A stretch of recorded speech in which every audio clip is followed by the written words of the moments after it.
नमस्कार. माझ्या व्हिडिओमध्ये तुम्हा सगळ्यांचं स्वागत आहे. तर चला, आपण बँक निफ्टी आणि निफ्टी मध्ये काय घडतंय, उद्या काय होऊ शकतं आणि कशा पद्धतीने ॲनालिसिस होऊ शकतो, त्याचा एक आपण ओव्हरव्ह्यू घेऊयात. मार्केटमध्ये काय घडू शकतं, कोणत्या लेव्हल्स येऊ शकतात आणि मार्केटची सद्यस्थिती काय आहे.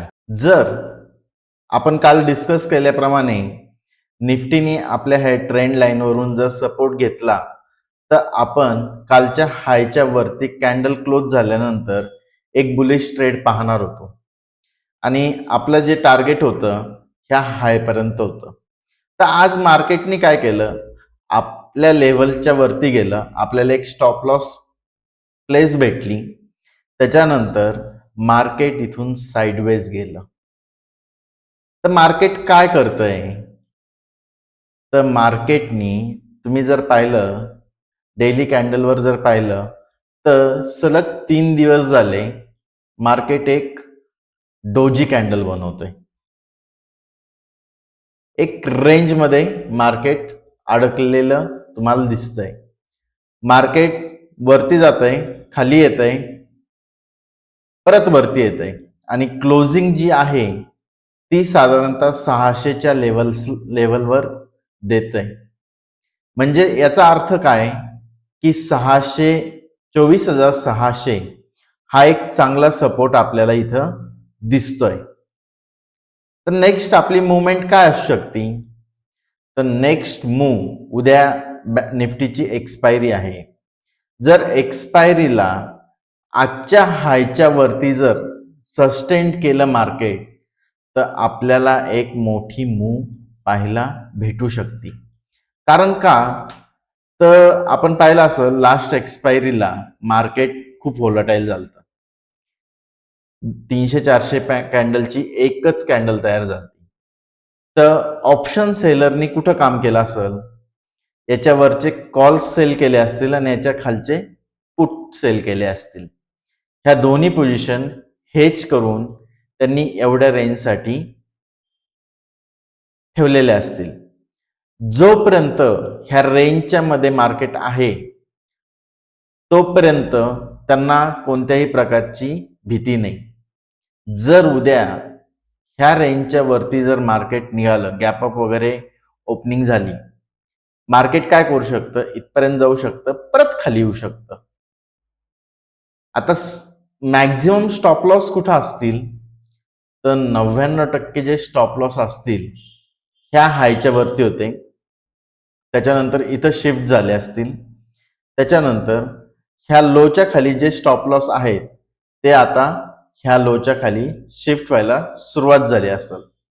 म्हणजे एक्सटेन्सिव्ह मूव्ह पाहिजे असेल आपल्याला, तर लास्ट स्विंग जो आहे तो इथं दिसतोय. आता ह्या लेवलच्या आसपास लास्ट स्विंग आहे आणि आजचा जो लास्ट स्विंग आहे तो इथं आहे. जर मार्केटनी याच्या वरती निघायचा प्रयत्न केला ह्या आजच्या हायच्या, तर कॉल सेलर बाहेर निघायचा प्रयत्न करतील. कारण का, तर शेवटचा दिवस असल्यामुळं इथं, आणि सगळ्यात महत्वाचं, तुम्हाला जो व्हिक्स आहे तो खूप कमी दिसतोय. 13च्या लेवलला तुम्हाला व्हिक्स दिसतोय, इंडिया व्हिक्स. याचा अर्थ काय, की मार्केटमध्ये ऑप्शन प्रीमियम कमी आहेत. ऑप्शन प्रीमियम जर कमी असतील, तर मार्केटमध्ये ऑप्शन प्रीमियम वाढायला सुरुवात झाली तर खूप झटपट वाढू शकतात. तर त्याच्यामुळं लास्ट स्विंगच्या वरती गेल्यानंतर मार्केटमध्ये एक मूव पाहायला भेटू शकते, किंवा लास्ट स्विंग लोच्या खाली गेल्यानंतर आपल्याला एक मूव पाहायला भेटू शकते. आणि जर ह्या लोच्या खाली जर मार्केट आलं, तर आपल्याला 24,300 ते 400 ची लेवल ही लेवल पाहायला भेटू शकते. तर चला, आता बँक निफ्टीमध्ये काय घडतंय ते आपण पाहूया. जर बँक निफ्टी पाहताल, तर गेल्या 3 दिवसापासून बँक निफ्टी ही कम्प्लिटली साइडवेज आहे. बँक निफ्टीमध्ये 3 दिवसापासून कोणत्याही प्रकारची मुवमेंट नाहीये. आता बँक निफ्टीमध्ये काय झालंय, सेम निफ्टीमध्ये जी गोष्ट घडली, ही जी मोठी कॅन्डल जी बनलेली आहे, जवळपास 600-700 पॉईंटची जी कॅन्डल बनलेली आहे, ऑप्शन सेलर इथं टिकून आहेत. प्रीमियम दोन्ही साईडला डिके होऊ राहिलेत.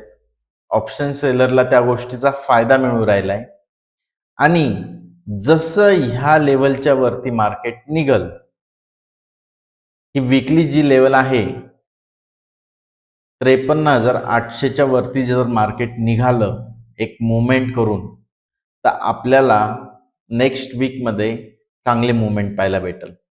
पण हा वीक जो आहे, हा वीक पूर्णपणे बँक निफ्टीमध्ये अजून तरी मला साइडवेज चित्र दिसतंय.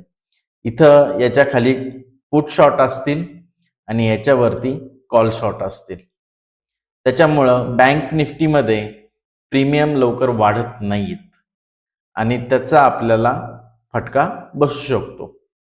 तर त्याच्यामुळं सध्या तरी सध्याच्या कंडिशनमध्ये बँक निफ्टीमध्ये ट्रेड करणं योग्य नाही. तर तुम्हाला हा व्हिडिओ कसा वाटला हा नक्की कळवा कमेंट करून आणि चॅनलला सबस्क्राईब करा. धन्यवाद.